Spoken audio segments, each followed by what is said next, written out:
আরো এক গুরুত্বপূর্ণ খবর, আজ নজর থাকবে শালবনীতে, কারণ শিল্পায়নের সুখবর। শেষ মুহূর্তের ব্যস্ততা চলছে শালবনীতে।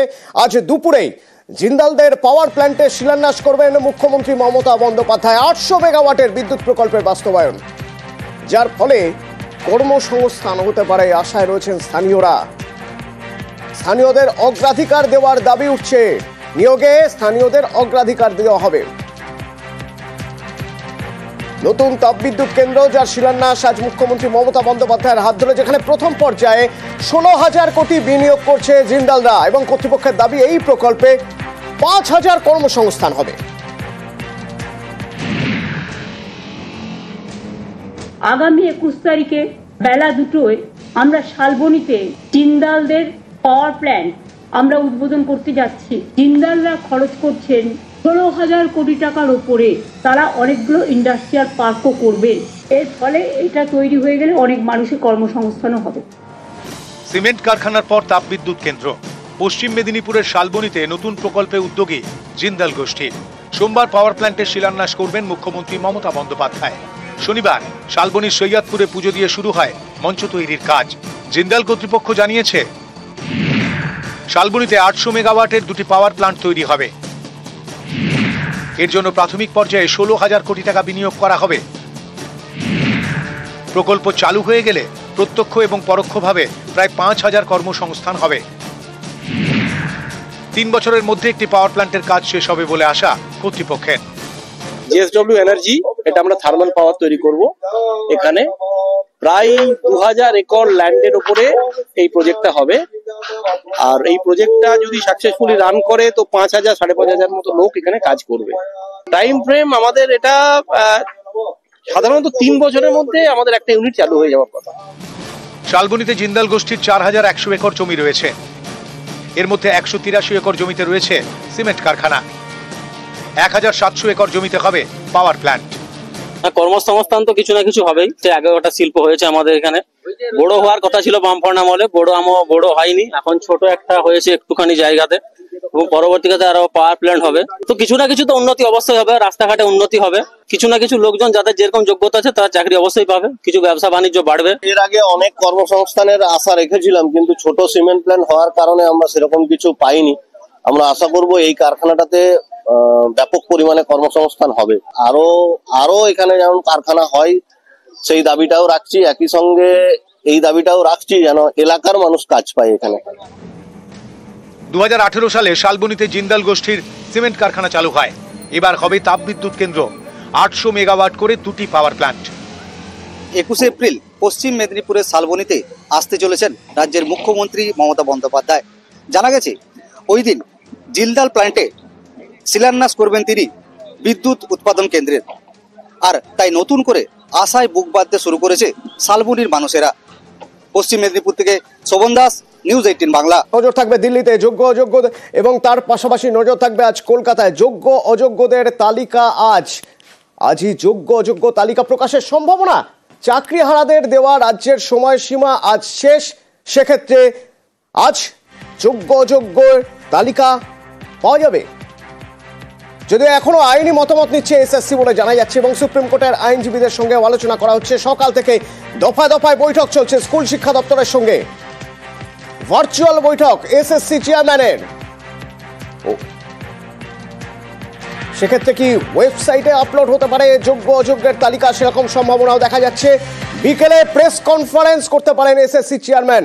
এখনো পর্যন্ত আমাদের কাছে কি আপডেট রয়েছে জানবো। আমার সঙ্গে সোমরাজ রয়েছেন সরাসরি। সোমরাজ, সবার নজর রয়েছে আজকের এই দিনে, কারণ আজ হয়তো যোগ্য অযোগ্যর তালিকা ওয়েবসাইটে দেখা যেতে পারে। এসএসসি চেয়ারম্যান যখন তিনি প্রেস মিট করবেন তখনও হয়তো তিনি কিছু বলতে পারেন।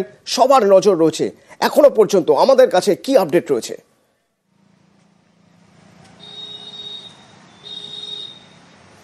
দেখো, সম্ভবত আজকেই স্কুল সার্ভিস কমিশন যোগ্য এবং অযোগ্যদের তালিকা প্রকাশ করে দিতে পারে, সেই সম্ভাবনাই তৈরি হয়েছে। তার কারণ গত 3 দিন ধরে লাগাতার স্কুল সার্ভিস কমিশনের তরফে বিভিন্ন স্তরে আইনি মতামত নেওয়া হচ্ছে। বিশেষ করে এই যোগ্য অযোগ্যদের যে তালিকা প্রকাশ করা হবে সেই তালিকায় কি লেখা থাকবে, যোগ্য লেখা থাকবে, অযোগ্য লেখা থাকবে, নাকি তার বদলে অন্য কিছু লেখা থাকবে? এই বিষয়গুলি নিয়েই মূলত আইনি মতামত দিচ্ছে স্কুল সার্ভিস কমিশন।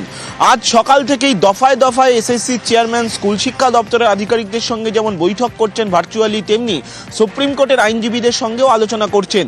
তার কারণ এসএসসি আশঙ্কা করছে এই যে যখন যোগ্য ও অযোগ্যদের তালিকা প্রকাশ করা হবে, সেই তালিকা প্রকাশ করার সঙ্গে সঙ্গে যারা অযোগ্যদের দলে চলে যাবেন তারা যেমন আদালতের দ্বারস্থ ফের হবেন, তেমনি যারা যোগ্যদের দলে থাকবেন, যোগ্য তালিকায় থাকবেন, তাদের মধ্য থেকেও কেউ কেউ প্রশ্ন তুলে আদালতে যেতে পারেন যে কেন সংশ্লিষ্ট প্রার্থী যোগ্য তালিকায় অন্তর্ভুক্ত হলেন।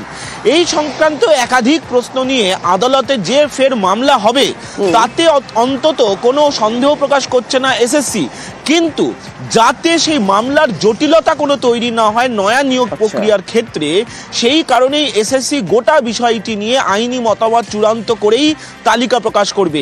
সেক্ষেত্রে আজকে বিকেল বা সন্ধেবেলায় স্কুল সার্ভিস কমিশনের চেয়ারম্যান সিদ্ধার্থ মজুমদার সাংবাদিক সম্মেলন করার পরে এই তালিকা ঘোষণা করতে পারে বলেই সম্ভাবনা তৈরি হয়েছে। তার কারণ তোমার হয়তো মনে আছে 2 সপ্তাহ আগেই শিক্ষামন্ত্রী ব্রাত্য বসু যখন চাকরিহারা শিক্ষক, শিক্ষিকা এবং শিক্ষাকর্মীদের সঙ্গে বৈঠক করেছিলেন, সেই সময় 21 তারিখের ডেডলাইন দিয়ে দিয়েছিলেন, অর্থাৎ 21শে এপ্রিলের মধ্যেই আইনি মতামত নিয়ে রাজ্য এই যোগ্য এবং অযোগ্যদের তালিকা প্রকাশ করবেন।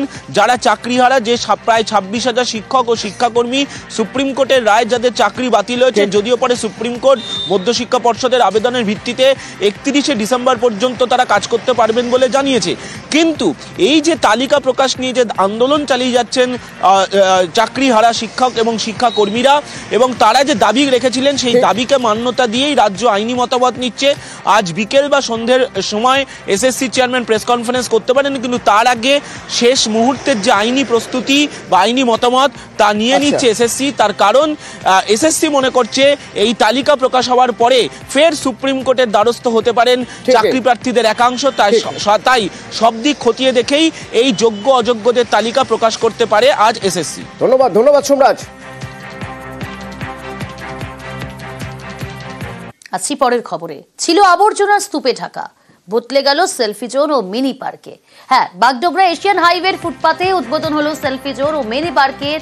গ্রাম পঞ্চায়েতের সহযোগিতায় পার্কটি তৈরি করেছেন চন্দন শীতলা নামে স্থানীয় এক বাসিন্দা। বিশ্বজিৎ মিশ্র রয়েছে আমার সঙ্গে। বিশ্বজিৎ, কি বলছেন স্থানীয় বাসিন্দারা, কতটা খুশি হয়েছে? কারণ এক সময় আবর্জনার স্তূপে ঢাকা থাকতো, এখন পার্ক, সেলফি জোন সবই পেল স্থানীয় বাসিন্দারা। দেখো, এই ফুটপাথে যাতায়াত করা কার্যত এক প্রকার আবর্জনার স্তূপ ও ফ্ল্যাটের জায়গায় পরিণত ছিল, এবং তার চিত্র যে তোমার কথা স্পষ্ট শোনা যাচ্ছে না বিশ্বজিৎ। বেশ, আমাদের বাগডোগরাতে এত সুন্দর একটা যেরকম গার্ডেন হয়েছে, যেখানে আই লাভ বাগডোগরা এত সুন্দর লোগো লাগানো আছে, এত সুন্দর বসার, যেখানে হচ্ছে বয়স্করা এসে বসতে পারবে, যেরকম মর্নিং ওয়াকে গেল, ইভিনিং ওয়াকে গেল, এসে এখানে বসে রেস্ট করতে পারবে। জায়গাটা এত অ্যান্টাইডি ছিল, তারপরে এত ক্লিনভাবে, এত সুন্দরভাবে পেন্টিং করা হয়েছে, আর যে এটা করেছে তাকে অসংখ্য ধন্যবাদ। আর আমাদের এখন খুবই ভালো লাগছে যে আমাদের বাগডোগরার মধ্যেও এত সুন্দর একটা, কি সুন্দরভাবে একটা গার্ডেন বানানো হয়েছে, সেলফি জোন। তো তাকে অসংখ্য ধন্যবাদ, থ্যাংক ইউ। ये जो बनाया है, ये जो एरिया था बहुत ही गंदा था, कोई आदमी के लिए चलने के लिए बहुत मुश्किल था यहाँ पर। तो मेरा भाई ने सोचा था कि पहले से बोल रहा था कि उसका मम्मी के नाम पे मैं कुछ करूँ। तो हम लोग तो बागडोगरा वासी है, हम लोग का घर यहाँ पर ही है, तो उसने सोचा कि कहीं पर से करने से भी अपना जगह में करना ठीक है। 2 महीने से काम शुरू हुआ था, आज इसका इनॉग्रेशन है। अभी तो देखिए नहीं कितना गंदा था पहले, तो अभी देखिए इतना सुंदर हो गया। जो मेरा भाई, मैं तो बहुत खुश हूँ कि बाहर देश में बैठ के भी इतना धूप करके भी सब बागडोगरा समाज के लिए इतना अच्छा काम किया, मुझे तो बहुत खुश लग रहा है। এটা একটা উদাহরণ বলা যেতে পারে, এবং এখানে যে ধরনের কাজ আজকে করা হয়েছে, বিউটিফিকেশন করা হয়েছে, মিনি গার্ডেন করা হয়েছে, শহীদ স্মারকের একটা ছিল আগে থাকতে, তার সঙ্গে এখানে যে আই লাভ বাগডোগরা একটা সেলফি পয়েন্ট করা হয়েছে এবং দেয়ালকে চিত্রিত করা হয়েছে। আমি বলবো যে বাগডোগরার এই উদাহরণ অন্যান্য শহরে বা অন্যান্য লোকালয়ে এগুলোকে ফলো করা হোক। এই যে এশিয়ান হাইওয়ে, এটা একটা আন্তর্জাতিক সড়ক, 4টে দেশের মানুষ যাতায়াত করে, তারাও যদি যেতে যেতে রাস্তার পাশে এই ধরনের একটা উদাহরণ দেখে, সেটা আমাদের দেশ, আমাদের রাজ্যের জন্যও একটা গর্বের পরিচয় হবে। ধন্যবাদ জানাই চন্দন সিটলা এবং তার পরিবারকে, যারা এটা বানাতে যে খরচ বহন করেছে, হ্যাঁ, তার জন্য তাদেরকে ধন্যবাদ। এবং আমাদের তরফ থেকে যে সহযোগিতা চেয়েছে আমরা কিন্তু সেটা দিয়েছি। হ্যাঁ, সেটাকে আমরা বহুবার মাইকিং করে করে আমরা অনেক চেষ্টা করেছি, কিন্তু সেই জায়গাটা নোংরা ফেলা বন্ধ করতে পারিনি। এবং ফরেস্টের সঙ্গে কথা বলি, ফরেস্টের ডিএফও রাজি হয়, ফরেস্টের রেঞ্জার রাজি হয় সামনের জায়গাটা ছেড়ে দিতে, এবং আমাদের আপাতত গ্রাম পঞ্চায়েত এটাকে মেনটেন্সের দায়িত্ব নেওয়ার জন্য যাতে যেন এই এলাকাটা